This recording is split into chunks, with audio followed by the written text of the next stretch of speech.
యోహాను సువార్త 11:25. యేసు పునరుత్థానమును జీవమును నేనే, నా యందు విశ్వాసముంచువాడు చనిపోయినను బ్రతుకును. హల్లెలూయా. నేను కనుక ఇజ్రాయెల్ గారి బంధువులందరూ ఉన్నారు కదా, ఇప్పుడు స్టేజ్ మీద కనుక ఆయనతో ఒక అమ్మాయి ఉంది కదండి, చాలు ఆపరేషన్ చేయించుకోండి అన్నారు అనుకో, ఇక్కడ చాలా మంది ఆయనకి ఇచ్చే సలహా ఏంటంటే అబ్బాయిలు అయిపోతే ఎలాగా, అదే కదా.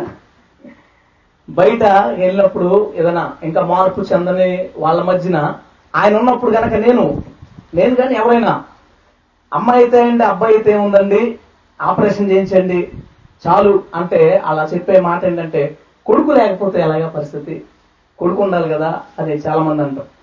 చాలా మంది వాళ్ళ దగ్గర వేసే డైలాగులు ఏంటంటే ఉండొచ్చు కదమ్మా, ఇంకా ఇంకొక ఆంటు పంచుకోవచ్చు కదా, అబ్బాయి పుడతాడు ఇంకా వెయిట్ చేయొచ్చు కదా అంటాం. ఏంటి ఆ ప్రత్యేకత అబ్బాయికి? అబ్బాయి పుట్టాల్సిన అవసరం ఏముంది? తల్లిదండ్రులు అంత అబ్బాయి గురించి కోరుకోవాల్సిన ఆశ ఏముంది అంటే దానికి కారణం ఏంటంటే మనందరం హిందువుల నుంచి వచ్చాం. అబ్బాయిని ఆశపడడానికి కారణం ఏంటంటే హిందూ పునాది ఎలా అంటే, ఒకసారి నేను మా పక్క ఊరు నుంచి మా ఊరు వచ్చేస్తా ఉన్నాను.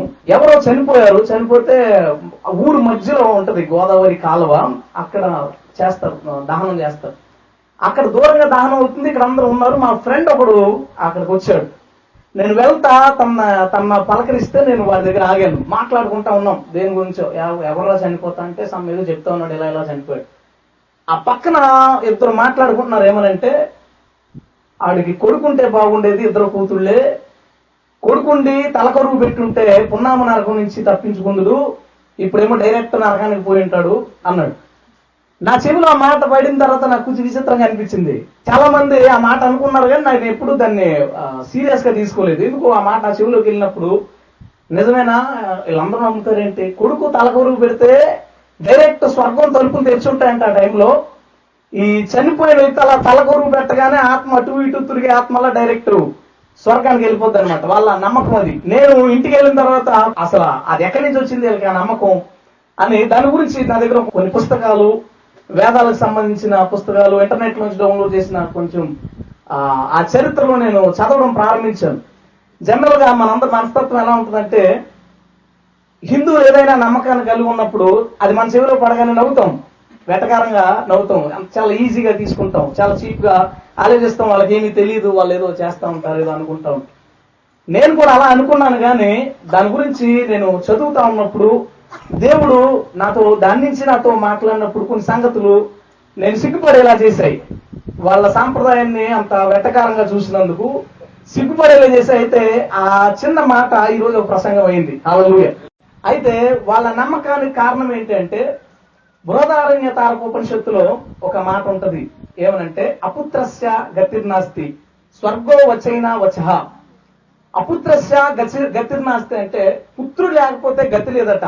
దేనికి గతి లేదు అంటే స్వర్గారో వచైనా వచః, అతడు స్వర్గానికి వెళ్ళడానికి గతి లేదు. ఒక వ్యక్తికి గనక కొడుకు పుట్టకపోతే, ఆ కొడుకు పుట్టి ఆ కొడుకు ద్వారా అంత్యక్రియలు గనక జరగకపోతే అతడు స్వర్గానికి వెళ్ళడు. నేను చదివినప్పుడు అరే మరి కూతుర్లు పుట్టిన సంగతి ఏంటి, పిల్లలు పుట్టిన సంగతి ఏంటి, ఇంకోటి ఒకటి వచ్చింది. పిల్లలు పుట్టి అతని కంటే ముందు చచ్చిపోతే పిల్లలు వాళ్ళ సంగతి ఏంటి, అసలు పెళ్లి చేసుకోకపోతే అది సంగతి ఏంటి. పుత్రస్య గతిర్నాస్తట, కొడుకు పుట్టకపోతే గతి లేదు, స్వర్గానికి వెళ్ళలేడు. అది అక్కడ ఆ వేదాల్లో అక్కడ రాసిన మ్యాటర్. ఆ తర్వాత ఇంకా నేను చదువుతా ఉంటే నాకు ఇంకొక మాట పడింది. నరక త్రతైతి పుత్ర, నరకం నుంచి తప్పించేవాడే కొడుకు. అంటే కొడుకు లేకపోతే ఎక్కడికి వెళ్తాడు, నరకానికి వెళ్తాడట. ఆ వేదాల ప్రకారం కొడుకు లేకపోతే ఆ వ్యక్తి నరకానికి వెళ్తాడు. నేను నిజంగా దానికి సంపూర్ణంగా ఏకీభవిస్తున్నాను. బైబిల్ కూడా దానికి ఏకీభవిస్తుంది 100%. అక్కడ రాయబడిన మాట, కొడుకు లేకపోతే, కొడుకు ద్వారా అంత్యక్రియలు కనుక జరగకపోతే ఖచ్చితంగా నరకానికి వెళ్తాం. బైబిల్ కూడా అదే చెప్తుంది. నేను దానికి సంపూర్ణంగా ఏకీభవిస్తున్నాను. బైబిల్ అలాగా ఏకీభవిస్తుంది. ఎందుకు అంటే, కొడుకుతో అంత్యక్రియలు జరపకపోతే ఆ మనిషి నిజంగానే చచ్చిపోతాడు. అది మనందరికీ అవసరం. ఎవడైతే కొడుకు కలిగి ఉండి ఆ కొడుకు చేత అంత్యక్రియలు చేయబడతాడో అతడు ఖచ్చితంగా స్వర్గానికి వెళ్తాడు. అందులో ఏ సందేహం లేదు. అసలు ఏంటి దాని సంగతి అంటే, కొడుకు లేదా కుమారుడు అనే మాట జనరల్ గా అందరూ వాడుతున్నది కాదు. అందరూ ఏమనుకుంటారంటే కొడుకుతో అంత్యక్రియలు జరుపుకోవడం అంటే తమ గర్భాన పుట్టిన కొడుకుతో అనుకుంటారు. అయితే కుమారుడు అనే మాట వ్యుత్పత్తి అర్థం అంటే పదం ఎక్కడి నుంచి పుట్టిందో చూస్తే కుత్సితాన్ మరయత కుమారహ, సంస్కృతం నుంచి కుమారుడు అనే మాట పుట్టింది.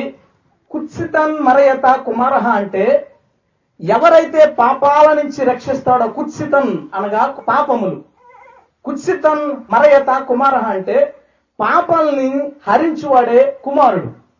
ఆ కుమారుడిని ఎవరు కలిగి ఉంటారో, ఆ కుమారుడి ద్వారా ఎవరికి అంత్యక్రియలు జరుగుతాయో ఆ వ్యక్తి స్వర్గానికి వెళ్తాడు.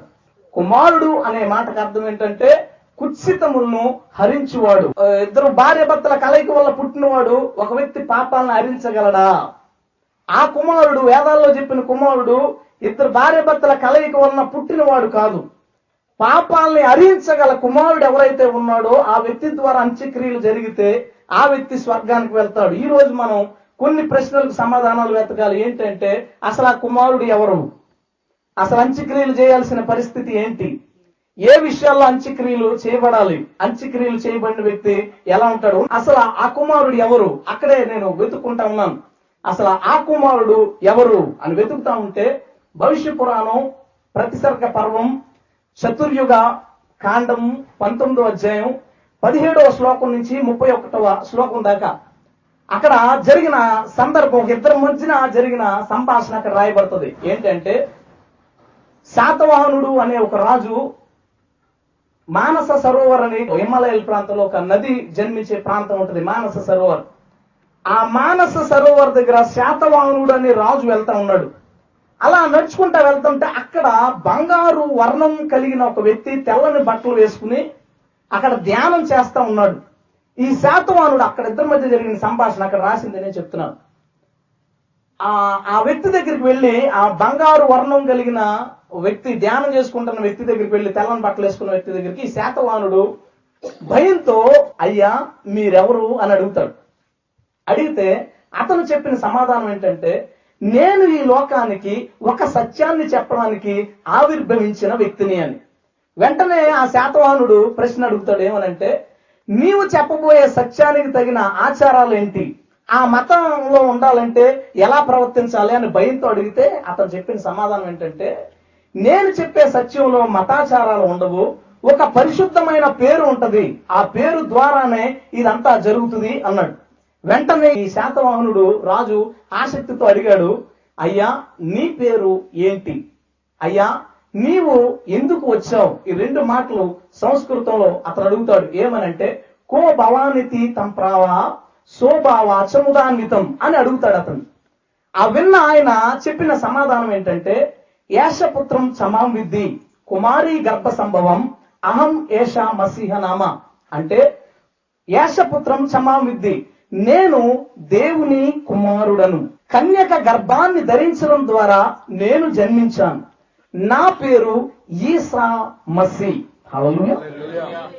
అతను అక్కడ చెప్పిన మాట ఏంటంటే ఈ లోకానికి సత్య మార్గాన్ని చెప్పడానికి వచ్చాను, నేను దేవుని కుమారుడిని, కన్యకకు నేను పుట్టాను, నా పేరు ఈసా మసీ.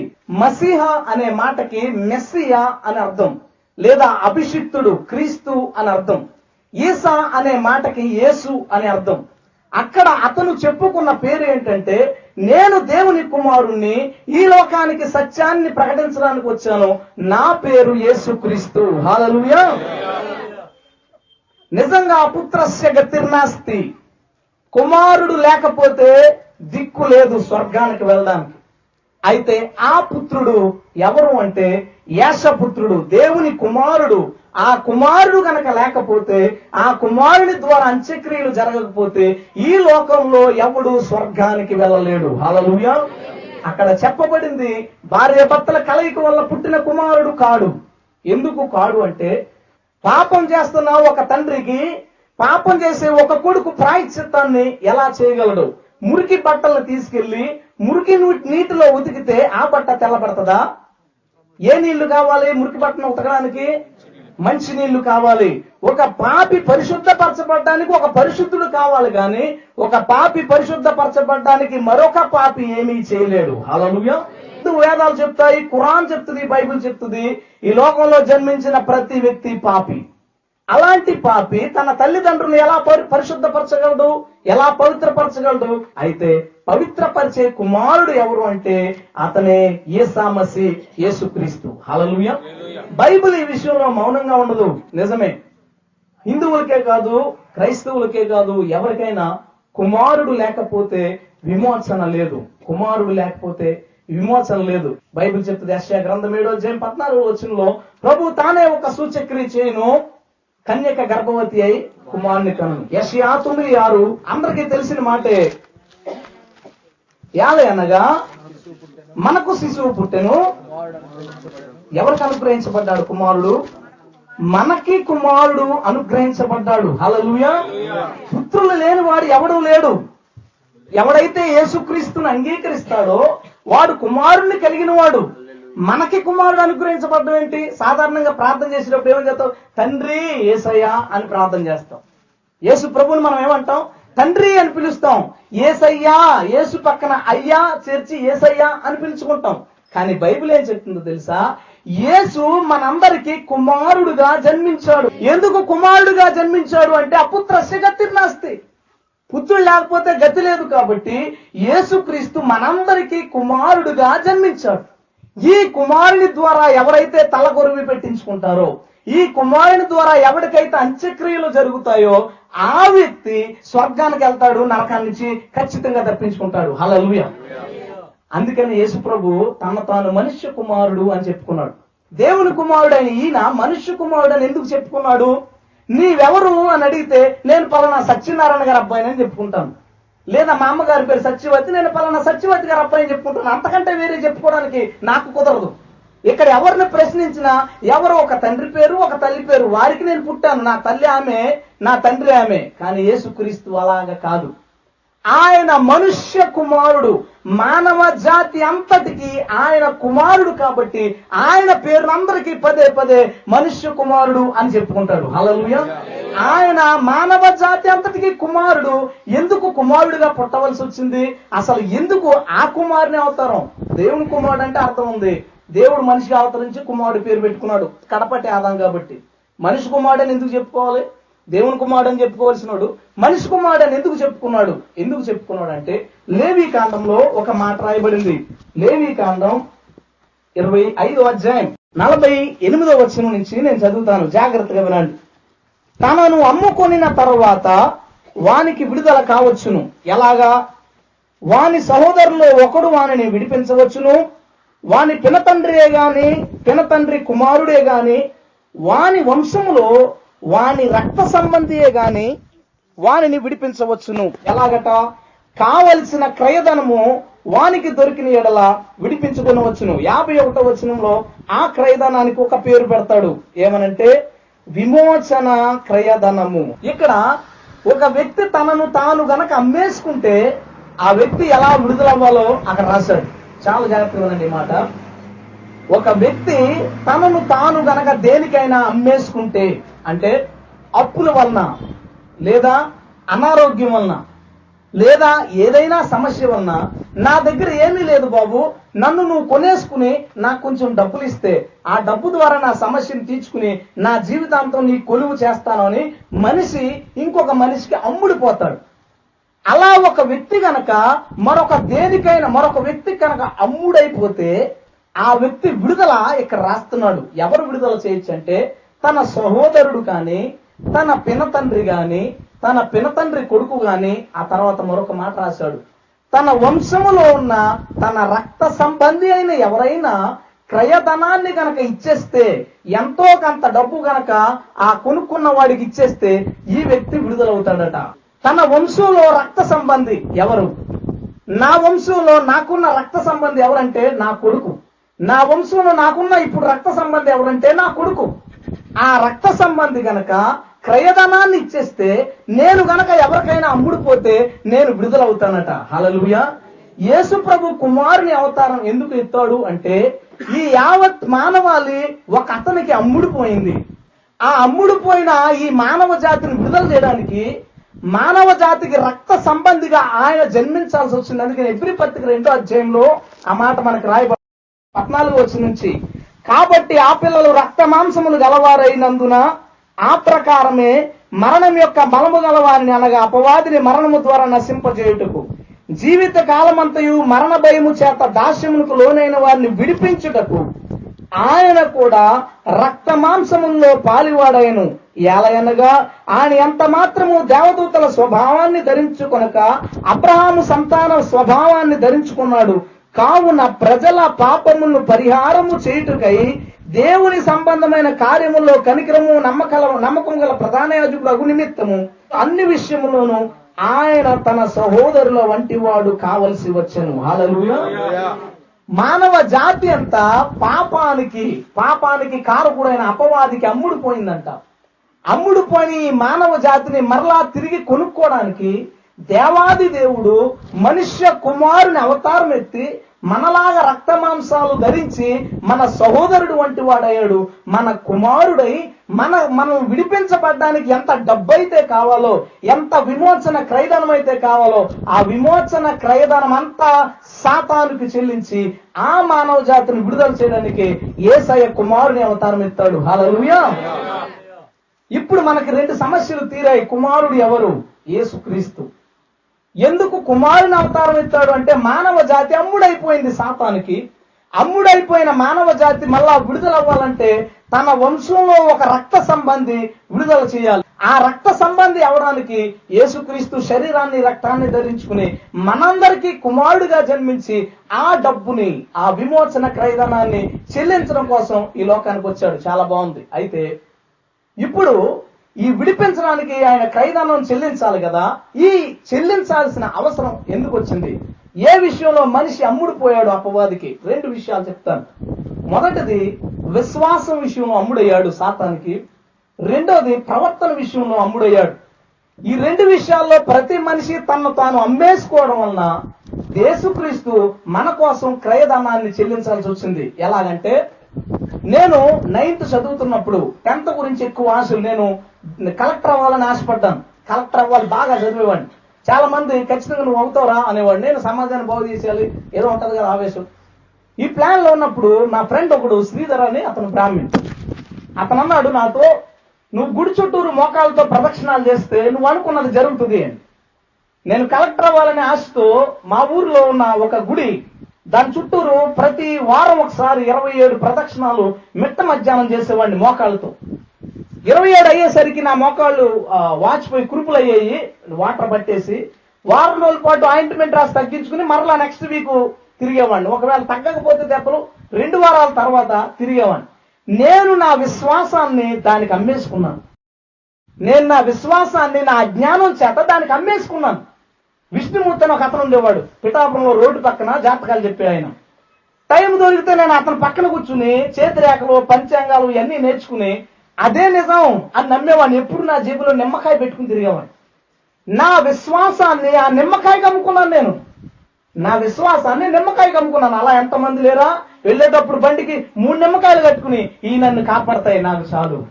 మన విశ్వాసం నిమ్మకాయలకి, మోకాళ్ళ ప్రదక్షిణాలకి, ఎక్కడో యాత్రలకి, మరుదేనుకో మనిషి అమ్మేసుకున్నాడు. ఏది నిజమో తెలుసుకునే ఆలోచన మనిషి హృదయంలో పెట్టుకోకుండా తనకి నచ్చింది ఏది పడితే అది ఆలోచించుకుంటా, ఏది పడితే అది నమ్ముకుంటా, దేన్ని పడితే దాన్ని అనుసరిస్తూ మనిషి తన విశ్వాసాన్ని అమ్మేసుకున్నాడు. ఇప్పుడు దేవుడు ఆ అమ్మబడిన వ్యక్తిని కొనాలి. రెండోది, మనిషి తన ప్రవర్తన విషయంలో సాతానికి అమ్ముడయ్యాడు. ఎలా అమ్ముడయ్యాడు అంటే, వ్యసనాల ద్వారా. ఒకడు తాగుతూ ఉంటాడు, తాగుడికి అమ్ముడిపోయాడు. సిగరెట్లు కాలుస్తూ ఉంటాడు, సిగరెట్లకు అమ్ముడిపోయాడు. పాన్ పరాగులకు అమ్ముడిపోయాడు. వ్యభిచారానికి అమ్ముడైపోయాడు. ఇంకా ఆ మోపు చూపుకు అమ్ముడిపోయాడు. ఇంకా విచిత్రమైన చెప్పనా, చాలా మందిలో ఉండేవే. మనిషి ఎలా అమ్ముడిపోయాడంటే, తన హృదయాన్ని సాతాను క్రియలకి అమ్మేసుకున్నాడు. ఎలాగా అంటే, ఒక వ్యక్తిని చూడగానే హృదయంలో కక్ష, ఒక వ్యక్తిని చూడగానే అసూయ, ఒక వ్యక్తిని చూడగానే కోపం, తనకు తానే హెచ్చించుకోవడం, తన తానే పొగుడుకోవడం. ఇవన్నీ మనిషికి ఎక్కడి నుంచి వచ్చాయో తెలుసా? మనిషి తన హృదయాన్ని సాతానికి అమ్మేయడం వల్ల సాతాను మనిషి హృదయంలో వాటన్నిటినీ పెట్టాడు. మనిషి తన విశ్వాసాన్ని అమ్ముకున్నాడు. మనిషి తన ప్రవర్తనని అమ్ముకున్నాడు. తన హృదయ ఆలోచనలు అమ్మేసుకుని దురాశల మీద, అతను మనసు పెట్టుకుని అన్ని రకాలుగా మనిషి సాతానికి అమ్ముడుపోయాడు. ఇప్పుడు ఎవరు మనల్ని కొనుక్కుంటారు? ఎవరు మనల్ని కొనుక్కుంటారు? మీ అబ్బాయికి పెళ్లి చేయాలి, కాలు పని చేయదు, చెయ్యి పని చేయదు, కన్ను పని చేయదు. ఎవరు కొనుక్కుంటారు? నన్ను కొనుక్కుంది మా ఆవిడ కట్నం ఇచ్చి. నేను అప్పుడు ఇంకా బాప్తిసం తీసుకోలేదు. ఇక్కడ చాలా మందిని కొనుక్కున్న వాళ్ళే, మేమందరం అమ్ముడైన బ్యాచే మొగాళ్ళందరూ. ఇప్పుడు కాలు చెయ్య కన్ను పని చేయని ఎవరు కొనుక్కుంటారు? ఎవరు కొనుక్కుంటారా? ఈ మనిషి తన విశ్వాసాన్ని నమ్మేసుకున్నాడు, తన హృదయాన్ని నమ్మేసుకున్నాడు, తన ప్రవర్తన నమ్మేసుకుని అన్ని విధాలు నాశనం అయితే ఎవరు కొంటారు ఇన్ని? కానీ ప్రేమించిన ఒక ఆయన కొన్నాడు. హల్లెలూయా. మార్కు సువార్త 10వ అధ్యాయం 45వ వచనం. మనుష్య కుమారుడు పరిచారము చేయించుకున్నట్టుకు రాలేదు గాని పరిచారము చేయుటకును అనేకులకు ప్రతిగా విమోచన క్రయధనముగా తన ప్రాణమునిచ్చుటకు వచ్చెను. హల్లెలూయా. ఈ ప్రశ్న సమాధానం మనకి బాగా దొరికింది. మనుషులందరికీ ప్రతిగా మనమందరం అమ్ముడుపోయాం కాబట్టి విమోచన క్రయధనముగా, ఇందాక లేవికాండంలో మనం చూసిన ఆ మాట, ఆ విమోచన క్రయధనం ఈ రక్త సంబంధి అయిన యేసుక్రీస్తు కుమారుడిగా వచ్చి చెల్లించి మనల్ని కొన్నాడు. హల్లెలూయా. అయితే ఇప్పుడు జరగాల్సిన నెక్స్ట్ స్టెప్ ఇంకోటి ఉంది.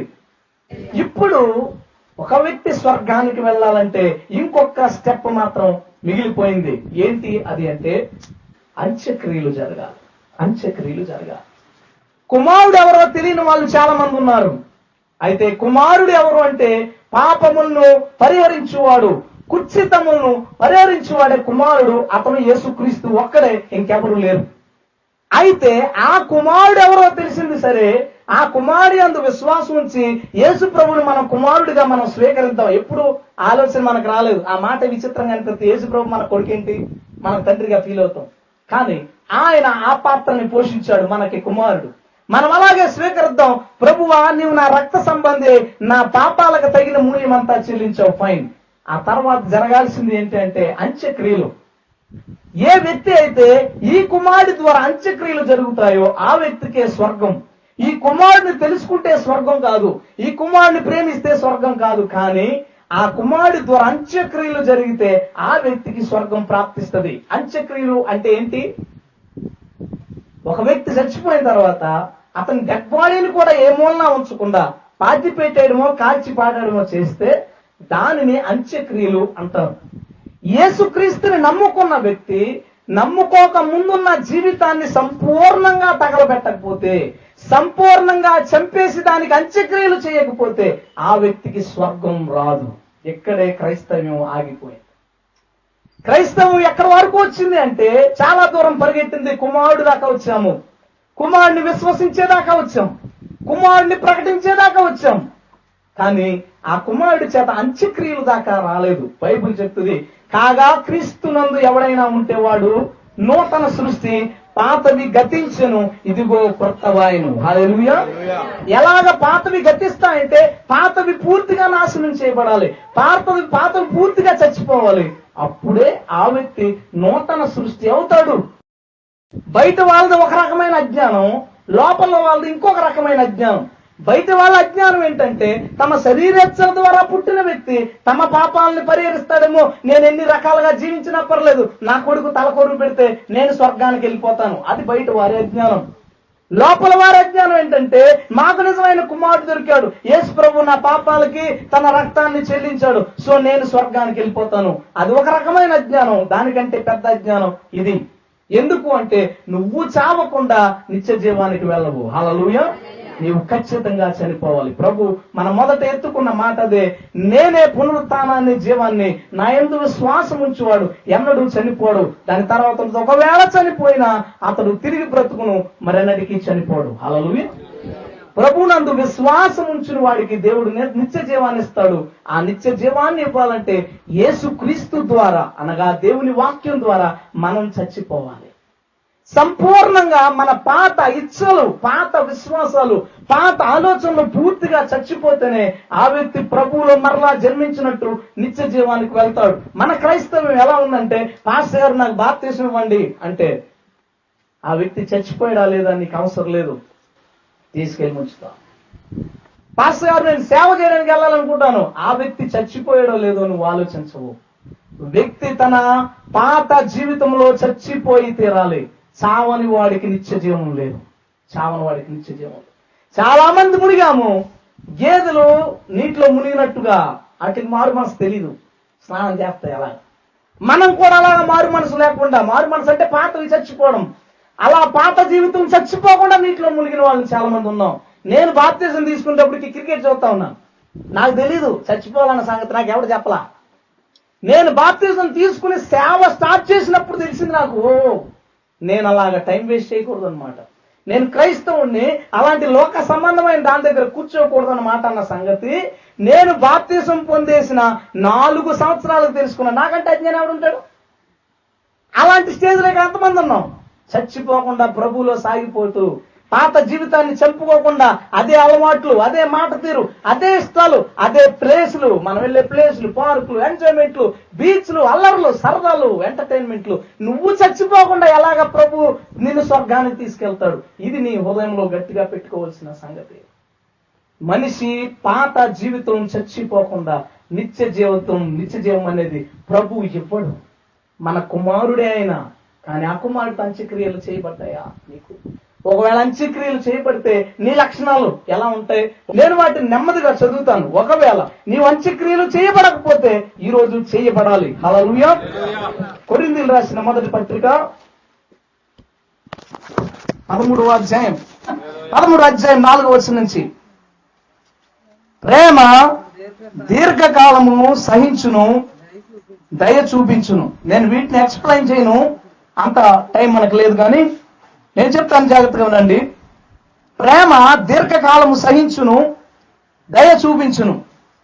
ఎవడైతే ప్రభువునందు నూతనంగా జన్మిస్తాడో వాడికి వెంటనే కోపం రాదంట, దీర్ఘకాలం సహిస్తాడట. చాలాసేపు చాలా కష్టాల్ని ఓర్చుకుని అతడు చాలా కంట్రోల్ గా, చాలా ప్రశాంతంగా ఉంటాడట. ఈరోజు ఈ విషయంలో చచ్చిపోవడం వాళ్ళు ఎవరైనా ఉంటే చచ్చిపోండి. మనందరికీ ఈ కూడిక మేలు చేస్తుంది. హల్లెలూయా. మనం మారకపోతే ఎందుకంటే ప్రభువుని నమ్ముకోవడం, ప్రభువు మన పాత జీవితం చచ్చిపోకపోతే ఎందుకు ప్రభువులో సాగిపోవడం? ఇదంతా అనవసరం. పాత జీవితంలో నిజంగా చచ్చిపోతే అప్పుడు యేసయ్య అంటే ఏంటో మనకి స్పష్టంగా కనబడుతుంది. మొదటిది, ప్రేమ దీర్ఘకాలము సహించునట, అది దయ చూపిస్తుందట. ఎదుటి వాడి మీద వెంటనే దయ కలుగుతుందంట, వెంటనే ప్రేమ కలిగి అతను వాళ్ళకి మన దగ్గర ఏదైనా సహాయం చేయదగింది ఉంటే తీసుకెళ్లి వారికి సహాయం చేస్తాడట. తల కొరివి పెట్టబడిన వాడు, అంత్యక్రియలు చేయబడిన వాడు దీర్ఘకాలము సహిస్తాడు, దయ చూపిస్తాడు. ఇంకా ప్రేమ మత్సరపడదు. ఎవడైతే ప్రభువులో నూతనంగా జన్మిస్తాడో, ఎందుకు ప్రేమతో లింక్ పెట్టానో కూడా నేను తర్వాత చెప్తాను.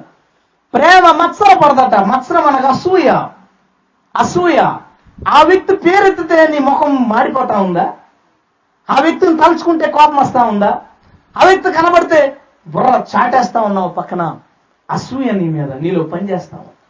పరిసయ్యులు సద్దుకయ్యులు యేసుక్రీస్తుని ఎందుకు అంగీకరించలేకపోయారో తెలుసా? పరిసయ్యులు శాస్త్రులు వ్యభిచారులని కాదు, త్రాగుబోతులు కాదు, వాళ్ళు తిండిబోతులు కాదు, మరెవరూ కాదు. వారు అసూయ పరులు. యేసుక్రీస్తు వెనకాల జనం పడతా ఉంటే, యేసుక్రీస్తుని పొగుడుతా ఉంటే, ఆయన బోధలోంచి మర్మాలు బయట వాళ్ళు వింటా ఉంటే, యేసుక్రీస్తు మీద వాళ్ళకి మత్సరం పుట్టింది, అసూయ పుట్టింది. ఆ అసూయ పుట్టడం వల్ల చివరి దాకా యేసుక్రీస్తుని చంపాలని చూశారు. యేసుక్రీస్తు పునరుద్ధరణైన తర్వాత కూడా వారి కళ్ళు తెరవబడలేదు. కారణం, వారి నేత్రాలు మత్సరంతో నిండబడ్డాయి. ఎదుటివాడు బాగున్నప్పుడు, ఎదుటివాడు అభివృద్ధి చెందుతున్నప్పుడు నీ హృదయంలో అతని మీద కుళ్ళిపోవడం అంటారు కదా, మన లాంగ్వేజ్ లో కుళ్ళిపోతుంది లోపల. అదే అసూయ ఎవరైతే కలిగి ఉన్నాడో వాడు పాత జీవితాన్ని కలిగి ఉన్నాడు. ఎక్కువ సేవకులకి ఇది ఉంటుంది. సడన్ గా పక్క చర్చలు డెవలప్ అవుతూ ఉంటే లోపల కుళ్ళు వస్తూ ఉంటుంది. అప్పుడు దాకా అతను కూడదేమో, సడన్ గా అతను డెవలప్ అవుతుంటే మాత్రం ఇరుగు దగ్గరికి, పొరుగు దగ్గరికి వెళ్ళిపోయి ఆ పాస్టర్ అట్టోడు, ఈ పాస్టర్ అట్టోడు, ఇలాగ అసూయ లోపల పనిచేసి మనిషిని అలాంటి చెడ్డవాడిగా తీర్చిదిద్దుతుంది. బైబిల్ చెప్తుంది, నింద మోపువాడు ఎవరు? అపవాది. సావని వాడందరూ అపవాది కొనబడ్డ వాళ్ళు కాబట్టి అపవాదిలాగే పనిచేస్తారు. అసూయ లోపల పనిచేస్తున్నప్పుడు మనం ఎదుటి వ్యక్తిని గౌరవించలేము, ప్రేమించలేము. అందుకని అంటున్నాను, ఈ రోజు అసూయ గల వాళ్ళు ఎవరైనా ఉంటే తమ హృదయం నుంచి దాన్ని తీసుకోండి. నీ అభివృద్ధి నీకు ఇస్తాడు దేవుడు, వాళ్ళ అభివృద్ధి వాళ్ళకి ఇస్తాడు. పక్కవాడి దాంతో పోల్చుకుని మనం బాధపడాల్సిన అవసరం లేదు, ఏడవలసిన అవసరం లేదు. అసూయ గలవాడికి మనశ్శాంతి ఉండదు. ఎందుకు? అత్తవాడి పక్కవాడి గురించే గుర్తొస్తుంది. నువ్వు హ్యాపీగా మంచి కూర వండుకుంటావు, పక్కన బిర్యానీ వస్తే దీన్ని తినాలనిపిస్తుంది. వచ్చింది అసూయ, లేదో కట్టుకున్నావు, దీని టేస్ట్ నువ్వు అనుభవించలేవు. దేవుడు నీ జీవితంలో చేసిన కార్యాలను నువ్వు అనుభవించలేకపోవడానికి కారణం పక్కోడితో పోల్చుకోవడమే. మనిషికి ఉన్న అలవాటు అది అమ్ముడుపోయిన వ్యక్తులకు ఉండేది, కొనబడిన వ్యక్తిలో అది ఉండకూడదు. కొనబడిన వ్యక్తిలో మత్సరం ఉండదు. హల్లెలూయా.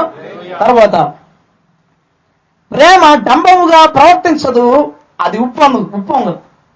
ప్రేమ డంబంగా ప్రవర్తించదంట, తనను తాను పొగుడుకోదంట. రెండు పక్కనే రాశాడు. నాకు బాగా నచ్చిన మాటలు అవి. ఎందుకంటే ఎక్కువ మంది మనుషుల్లో కనిపించేది అది డంబం, గొప్పలు చెప్పుకోవడం, కాస్ట్లీగా జీవించడం, ఖరీదైన బ్రతుకుని కలిగి ఉండడం. ఒక సేవకుడు అన్నాడు నాతో, దేవుడు దీవించాడని ఎలా కనిపిస్తుంది ఈ 10,000 రూపాయలు సూట్ వేసుకోకపోతే.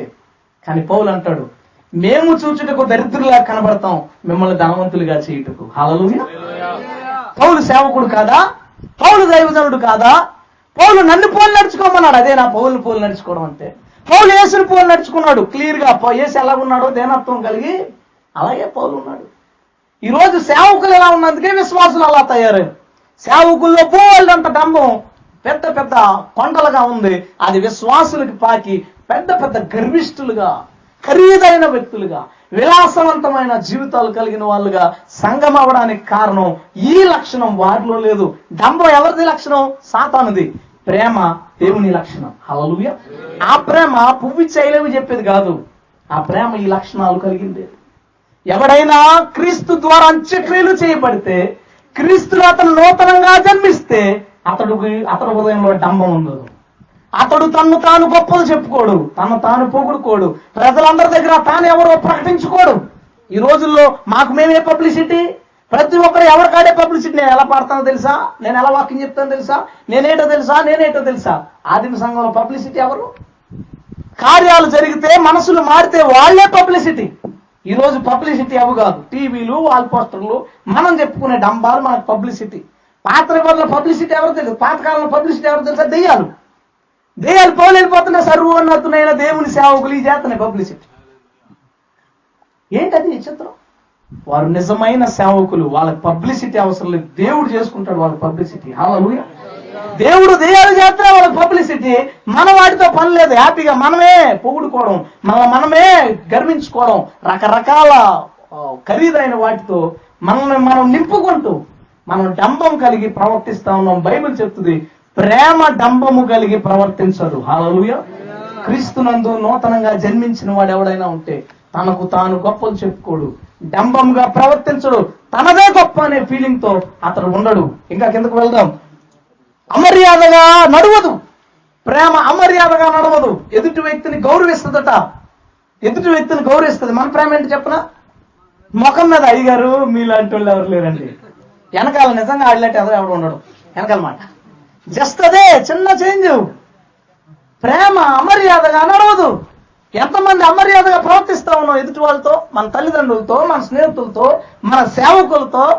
ఏంటి డబ్బులు కావాలా, ఏంటి ఇంటికి వచ్చావు ప్రార్థనకి, సేవకులతో అలా మాట్లాడే వాళ్ళు కూడా ఉన్నారు. ప్రేమ అమర్యాదగా నడవదు. ఎంతమంది పైకి గౌరవాన్ని చూపిస్తూ వెనకాల గోతులు తవ్వుతా ఉన్నాం, ఎంతమంది పైకి గౌరవాన్ని చూపిస్తూ వెనకాల తిట్టుకుంటూ ఉన్నాం. ఇదా ప్రేమ అంటే? అది నటన, అది సాతానుది. యేసు ప్రభు గురించి ఒక మాట అంటాడు, నీవు మోమాటము లేని వాడవు. హల్లెలూయా. ఏదుంటే అదే మాట్లాడతాడు ఆయన. ముందు ఒక మాట, వెనక ఒక మాట మాట్లాడు. పక్కన శాస్త్రులు పరిచయం ఉంటే సున్నం కొట్టిన సమాధానం చెప్తుంటే ఈ పక్క నుంచి వాళ్ళు అంటారు, ప్రభు నువ్వు మమ్మల్ని అవమానిస్తున్నావు. అరే నువ్వు ఎదుర్కొంటున్నావు కదా, అవమానించడం ఏంటి? నిజమే చెప్తున్నా. నువ్వేదైనా చెప్పదలుచుకుంటే మోమాటం లేని వాడిగా మనుషుల దగ్గర ఉండు.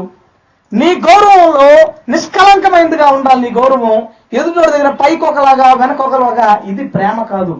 క్రీస్తునందు నూతనంగా జన్మించని వాళ్ళు ఉండే లక్షణాలు. మనం ప్రభువు నమ్ముకోకముందు మనం చేసే పనులు అవి కాదా?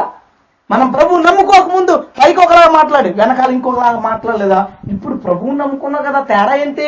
తేడా ఏమీ లేకపోతే నీకు అంత్యక్రియలు జరగలేదు, నువ్వు చచ్చిపోలా. యేసు ప్రభులోకి వచ్చావు, నా కుమ్మాడు అన్నావు. ఈయన తలకొరు పట్టుకుని, ఇదిగో అమ్మా ఇదే తలకొరువి, కొరువిదే కాల్చేది. ఈయన మాట తగ్గింది కదా, ఇది పట్టుకుని కాల్పో అని కూడా తిరుగుతుంటే నేను కాల్చబడను, నేను ముందులాగా ఉంటా. మార్చబడాలి. ప్రేమ అమర్యాదగా నడవదు. సరే, తర్వాత స్వప్రయోజనాన్ని విచారించుకుంటూ స్వార్థం కలిగి ఉండదంట. తను బాగుంటే చాలు అనుకోడంట.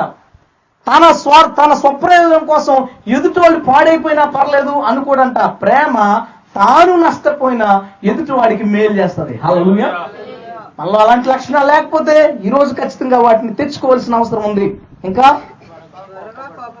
త్వరగా కోపపడదు ప్రేమ. 2 సార్లు మంచిలు అడిగాడు ఆయన, నువ్వు తేడానికి లేట్ అయింది. 3వ సారి ఏమైంది? కంచం వచ్చింది బయటికి. వెంటనే కోపం. ప్రేమ ఏంటో త్వరగా కోపపడదు. నువ్వేం చెప్పాలి తెలుసా అప్పుడు? అయ్యా, నువ్వు అర్జెంటుగా చచ్చిపోయి అంత్యక్రియలు చేయించుకో, ప్రభువులో మళ్ళా నువ్వు జీవించు, కుటుంబం సంతోషంగా ఉంటుంది. త్వరగా కోప్పడే వాళ్ళు ఎవరైనా ఉంటే వాళ్ళు చనిపోయిన వాళ్ళు కాదు. ప్రభువులో చనిపోకపోతే మనకు నిత్య జీవం లేదు. హల్లెలూయా. త్వరగా కోప్పడే లక్షణం అది సాతానుది. మనం అనుకోవచ్చు కష్టపడి వచ్చాను కాబట్టి కోపం వచ్చింది, చిరాకులో కోపడ్డాను, ఇవన్నీ చెప్తాం. కానీ మన చిరాకులు, మన కోపాలు, మన కష్టాలు కోపం మీద చూపించకూడదు. యేసు ప్రభు యోహానికి మధ్యన ఒక మంచి సంబంధం ఉంటది. ఎలా అంటే, యేసుక్రీస్తు గర్భంలో ఉన్నాడు, అటుపక్కన ఎలిజబెత్ గర్భంలో ఎవరున్నారు? యోహాను ఉన్నాడు. ఈ విషయం మరీ తెలియగానే 100 మైళ్ళు దూరం జర్నీ చేసి ఎలిజబెత్ దగ్గరికి వెళ్ళింది. ఎలిజబెత్ మరియ స్వరం వినగానే ఏం జరిగింది?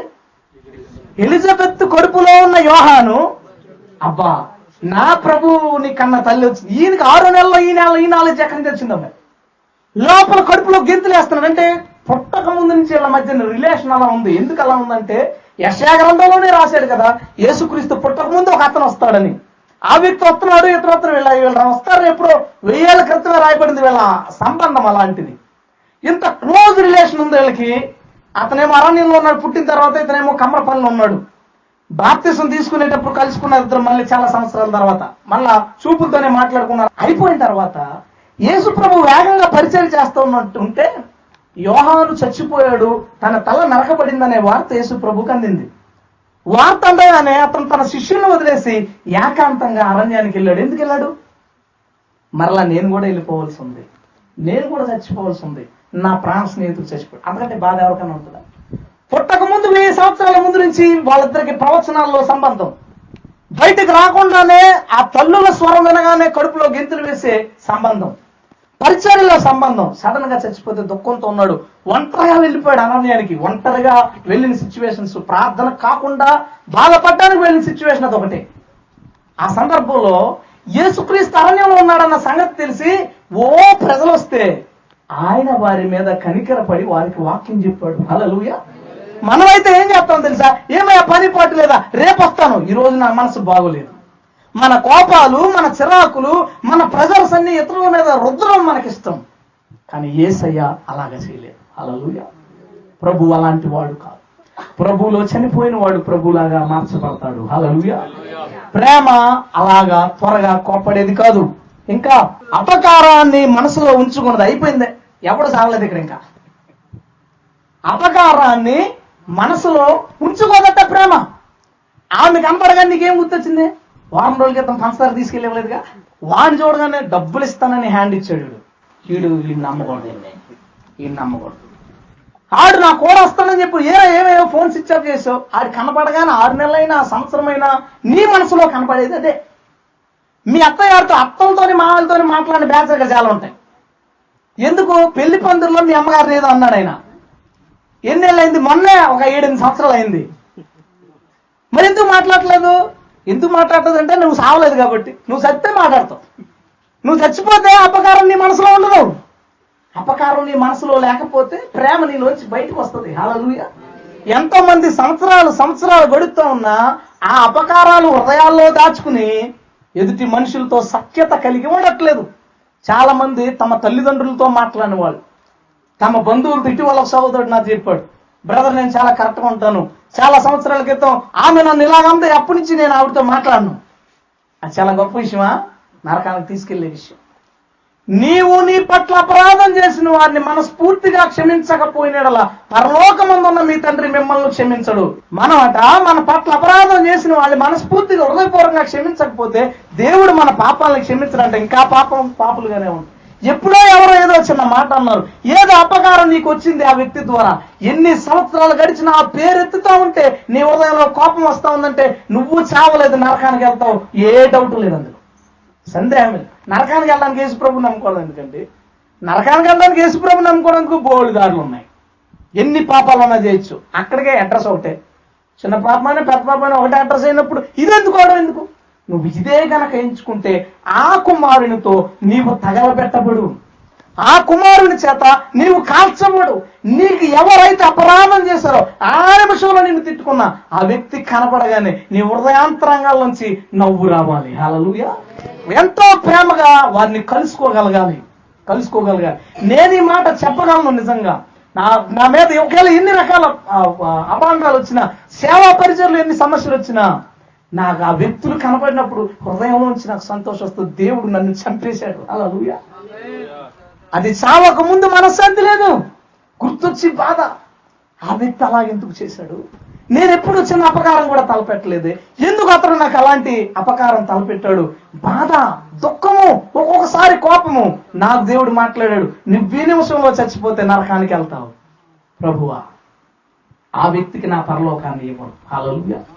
ఇందులో ఎంతమంది తమ అత్తలకి పరలోకాన్ని నమ్మేసుకున్న వాళ్ళు, తమ మామయ్యలకి పరలోకాన్ని నమ్మేసుకున్న వాళ్ళు, తమ స్నేహితులకు, తమ సేవకులకు, తమ విశ్వాసులకు. సేవకులు మరీ డేంజర్ విషయంలో. ఒక 5-6 ఏళ్ళు చచ్చిపోతుంది, పక్క చచ్చికి ఎప్పుడు వెళ్ళిపోద్ది. ఆవిడ కనపడగానే నీ హృదయంలో ఎంత ద్రోహం చేసింది ఈమె. విశ్వాసులకు కనపడగానే ఈమె ఎంత తప్పు చేసింది, ఇతడు ఎంత తప్పు చేశాడు. మన పాస్టర్ గారి దగ్గర పెరిగి, మన పాస్టర్ గారి దగ్గర బాప్తిసం తీసుకుని ఇప్పుడు మనకే పంగనామాలు పెట్టాడు. ఎందుకు నీ హృదయంలో ఆ అపకారం మనసులో ఉంది? ఎందుకు నీ హృదయంలో ఉంది అంటే నువ్వు చావలేదు.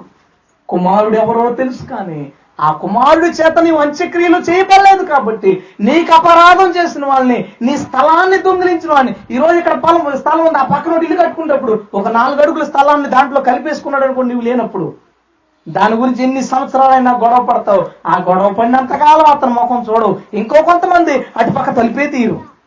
ఒకవేళ అటుపక్క తలుపు వాడితే ఆడి ముఖంగానే చూడాల్సి వస్తుందేమో అని తలుపే తీని క్రైస్తవులు ఎంతోమంది నాకు తెలుసు.